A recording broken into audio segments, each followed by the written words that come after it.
it's done us because we played Offaly in the semi-final in Drogheda, and we beat them, and then they took us back for another week for the final to Pomeroy. Who came up with that idea, Tom? Whose idea was that to do County that? Board. County Board? County Board, John McQuaid. John McQuaid was on the secretary of the County Board, Jimmy Casey and Big Frank. Them three men organised the whole thing. And in terms of fitness, no, like, I mean, it was unheard of. It was unheard of, but I'm telling you, we were fit. Like, I must say that you would have thought it was a fantastic fortnight too for weather, and you would have thought we had been away on holidays somewhere in Riviera. All were sunburned and. Well, did you think that did it impact on you then as players at club level? Like, was your fitness level way above even your the Fianna, the boys you've been playing with, and the opposition? You know, your fitness level, the same would have been for all the boys obviously in the county. Well, we would have been fit as not as the fitness that there is now, because then the football was catch and kick. You didn't have to run too far. You always stayed in your one position. You're never allowed out from where you were picked for. You know, if you were playing centre half forward, you had to stay there. You know. But we wouldn't have had the physical fitness that they have nowadays. But you were fitter catching than the ball, and you were fitter than the rest. And then off you went to Dublin to play. You were playing Dublin, were you? Who were you playing? We played Mayo in the All Ireland final. And do you remember the score? I do, indeed. I do. We were getting beat 14-1 at half time. Right. 14-1. There was a breeze that day. Fantastic breeze, and Mayo had the breeze and we came out, and I remember really giving us a terrible sermon at half time, and he said that you men are fit. I know you're fit, and you're fitter than that team that's out there. And he says what they've done in that half, you can do more. So, and we did. We scored 4 goals and 3 points or something. Good stuff. In the second half, remember Dan McCaffrey of home scored the final goal. There's some celebrations then when you get back to Dungannon. Dungannon. We come back to Dungannon. We paraded around Dungannon, and then they came out to Coleisland, and they had a lorry here in Coleisland. We paraded around here, and then we went back up to Pomeroy for a meal afterwards. Good stuff. You were a bit of a hero, like, at that time. That was the first ever All Ireland, you see. A hell of an achievement, like. And you were saying there about whenever you took over, I'm just going back in time here, about the sweets and all that, whenever you took over. What year did you take over the shop then? It must have been just about in 1950, I think. 1950, because I was finished the academy at that time. I was finished about 1950. And I no intentions. The rest of them, or my family, went to university and things like that. But I wanted to stay at home. You had the shop. I had the shop, and that was mine. Just the other thing, Tom, especially being positioned here in Main Street. You know, you talked earlier about the canal and all, but you know, whenever things were busy over there, the basin, like, you would have seen that there, you know, really in its prime. You know, there's been an awful activity there. There's been an awful lot of lighters coming and going. Lighters coming up for sand.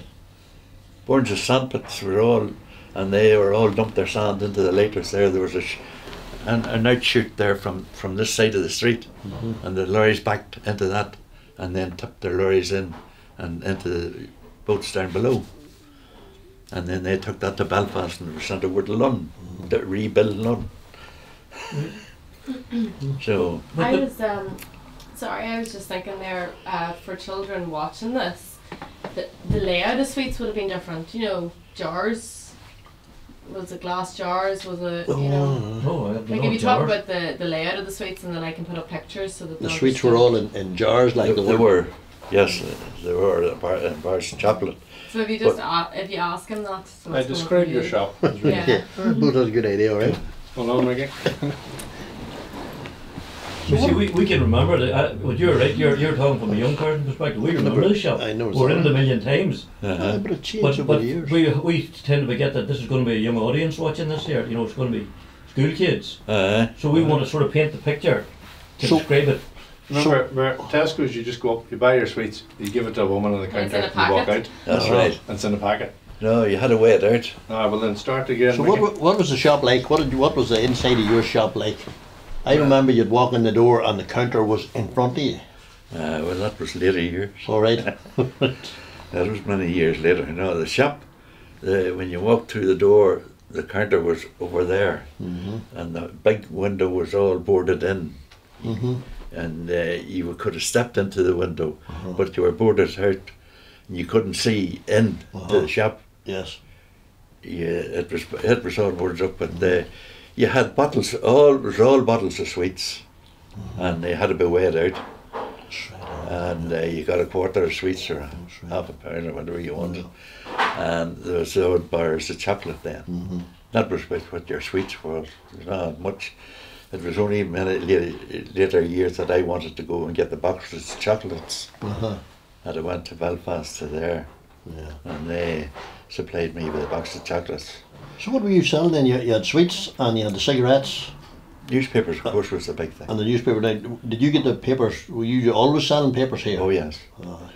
You were the ones that got all the papers for the town, and anybody else got wanted papers came to you for them, No, Campbell's were a news agent before me. Oh, right. Yeah.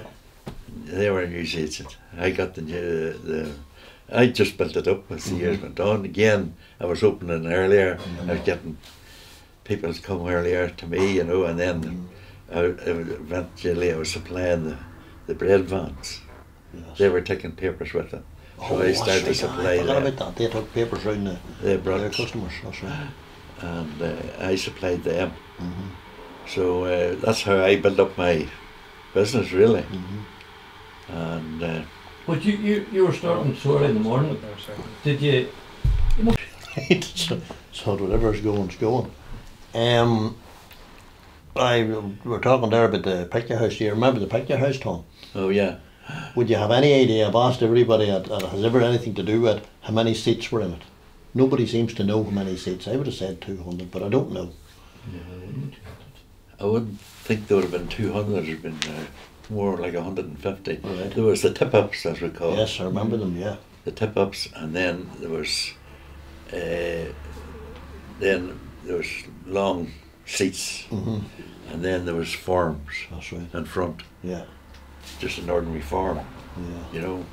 And then the back row with the double seats. Then the back, they were the tip-ups, as we call it. Yeah. That was the 1 and 6penny one. They were dear. Yes. You paid three D to get into the pictures in Cullein, 3 pennies.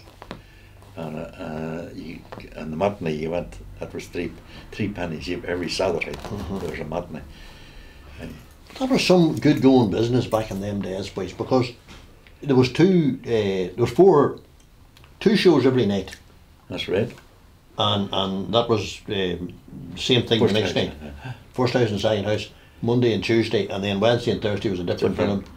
Friday and Saturday was a different film, and then they had the matinee on Saturday as well. And there always seemed to be loads of people going to all the films. Oh, there was nothing else, sir. Yeah. There was no entertainment. There was no television or anything in those days, you see. TV sort of ruined it, didn't it? It would have ruined it a bit, I think. Well, funny enough, I remember whenever we were youngsters coming from the matinee and stunned, mesmerised at Quinn's window, because there's a television in the window, Quinn's bicycle shop. I remember they done with electrical stuff as well then. That's right. I remember us, like, this is just unbelievable. Nobody that I know of at that time had a TV. No. And we'd have been coming from the matinee and would have stood. We couldn't hear it. But I always remember the Lone Ranger or something being on. Just stunned, mesmerised on a Saturday evening. This was the future. But like as I say, at that time, very, very few. Like, in fact, I could nearly tell you, down around the Orlis now, the first people ever to get TVs and all that. Then gradually everybody got them. Sorry, it happened, all right. So that was the town. That's it. Anything else about the town we need to know? No. with red up. I can't be involved in the No, you can't be involved. Her voice has to be out of it. I know, but it can be edited. Does it will have an editor somewhere? I know, but you're looking at me and the camera's probably thinking, who's he looking at? Okay. Talk about ice cream vans, because I know ice cream vans would not be about